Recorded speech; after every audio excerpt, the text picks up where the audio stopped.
J'ai sans doute près de 26 ans de retard, mais en réalité, il n'est jamais trop tard afin de découvrir un film en lien avec Godzilla. Alors ne vous inquiétez pas, oui, on regardera sur la chaîne Shin Godzilla.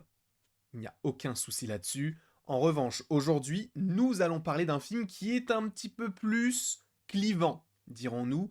Soit on l'adore parce que Madeleine de Proust, parce que l'enfance, soit on l'adore aussi parce que le film est très bon pour nous, soit on le déteste. C'est vrai qu'il y a très peu de gens qui sont un petit peu mitigés. Et je les comprends en réalité parce que ce film de 1998 de Roland Emmerich, à mon sens, est un bon film de kaiju, mais à mon sens, encore une fois, ce n'est pas un film Godzilla comme on peut en avoir aujourd'hui ou comme on a pu en avoir auparavant. Parce que je compare ce film très simplement avec ce qu'aurait dû être le Jurassic World Dominion, avec donc des dinosaures qui sont un petit peu partout dans les rues de New York. Ce film Godzilla ne me fait absolument pas penser à un film qu'aurait pu produire la Toho de manière classique. C'est un bon film. Il y a les codes des années 90, un peu d'humour, des personnages un petit peu, tu vois, un petit peu jovial et un petit peu burlesque.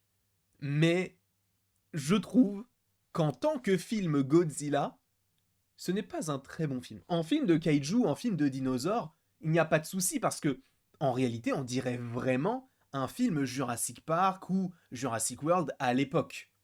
Parce qu'on n'a pas la même histoire du personnage qui est très attaché, notamment dans les films, les tout premiers films, hein, bien sûr, euh, avec eh bien, les bombardements. Là, on n'est pas vraiment là-dessus, on est plus sur une version beaucoup plus récente. Roland Emmerich est parti sur une adaptation. Et c'est aussi la volonté du film américain de ne pas forcément se calquer par rapport à ce qui avait été fait de nombreuses années du côté eh bien, de l'Asie et donc du côté de Toho. Là, on a essayé d'essayer justement de partir sur totalement autre chose. Et est-ce que ça a plu? En vérité, je ne suis pas sûr que ça ait plu sur le moment. Peut-être que ça peut faire partie des films qu'on peut réévaluer. Tout dépend de ce qu'on pense aujourd'hui des films de Godzilla. Même si, à mon sens, le film de Gareth Edwards de 2014 est tout simplement génial.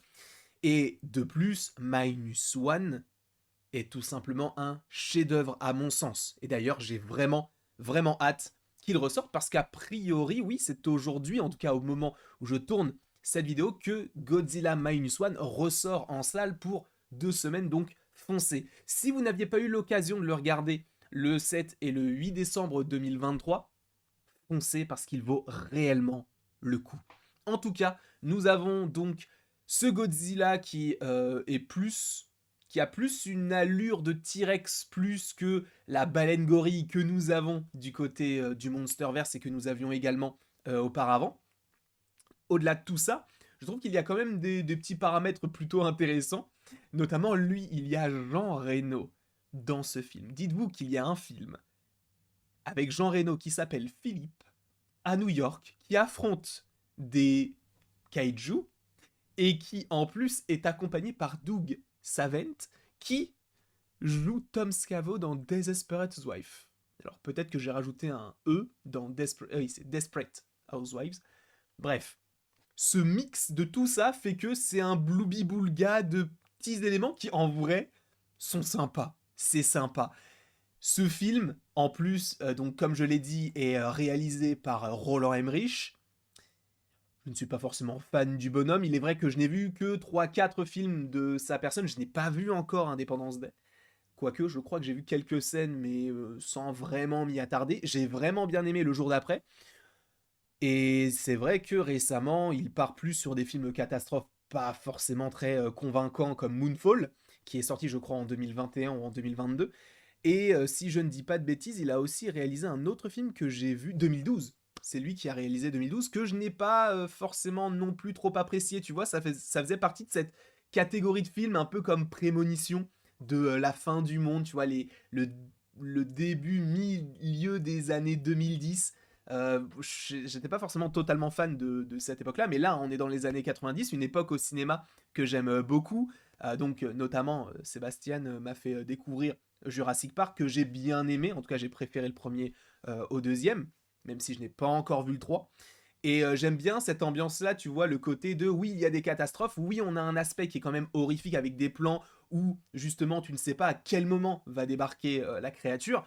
Ça, je trouve que c'est intéressant dans la mise en scène et on retrouve aussi un petit peu ça avec ce Godzilla-là. Mais au-delà de tout ça, oui, ce n'est pas forcément un excellent film non plus. Dans les films de Godzilla que j'ai vus, alors encore une fois, il n'est pas non plus ignoble, hein, mais il est, je pense, le plus mauvais que j'ai vu. Après, bon, à voir, je vais d'autant plus me renseigner sur les films de la Toho des années 60, même 50. On va vraiment, vraiment se renseigner là-dessus. Parce que je sais que vous avez vu, là, en tout cas la plupart d'entre vous a déjà vu ce genre de film. Donc j'ai vraiment, vraiment hâte de m'y plonger avant le film Godzilla et Kong the New Empire, qui pour rappel sort maintenant a priori fin mars 2024, donc d'ici 2 mois on a le film, donc a priori, petit trailer d'ici quelques temps, ça sera plutôt sympathique. En tout cas, ce film, sympa, même la musique en vérité est plutôt satisfaisante, elle n'est pas forcément le type de musique que j'apprécie, mais tu vois, ça me fait penser à une époque particulière, en tout cas dans les films que je n'ai pas forcément connus, puisque je suis né fin des années 90, mais je l'ai véritablement découverte, cette époque, dans les films, avec notamment du Goonies. Même si peut-être que c'est en lien avec les années 80, peut-être 90, je ne sais plus exactement, mais en tout cas, on ressent un petit peu cette vibe-là, et je trouve que c'est, encore une fois, c'est intéressant, et du coup, bien évidemment, on ressent une vibe Jurassic Park. Il y a aussi, et ça c'était intéressant, l'aspect du Godzilla qui est très humain, entre guillemets, dans le sens où lui, en fait, il n'a pas envie de tuer des gens, de détruire et tout, il riposte aux attaques. Puisqu'on le voit, la première interaction qu'il a avec un réel humain, il ne lui fait rien du tout.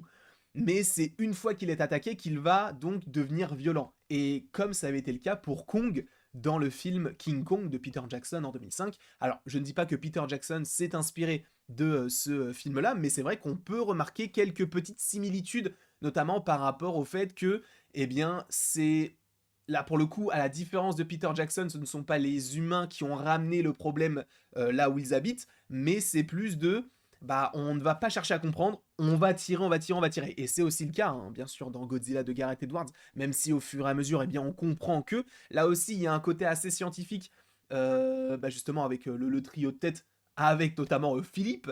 Et d'ailleurs, petite photo à l'appui, hein, bien sûr, on remet du Jean Reno. Et bah, ça, pour le coup, c'est vraiment, moi, ça me fait penser à du Jurassic Park.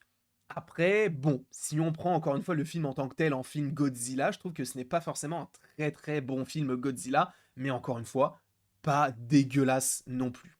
Quoi qu'il en soit, je vous remercie grandement. N'hésitez pas, vous, dans les commentaires, à me dire ce que vous avez pensé de ce film. Moi, je l'ai vu en plus dans des circonstances assez particulières avec Sébastien, avec Anto et avec Eddie. Donc c'était d'autant plus intéressant de voir aussi leur rapport avec tout ça, puisqu'ils les avaient déjà tous vus, ce film-là.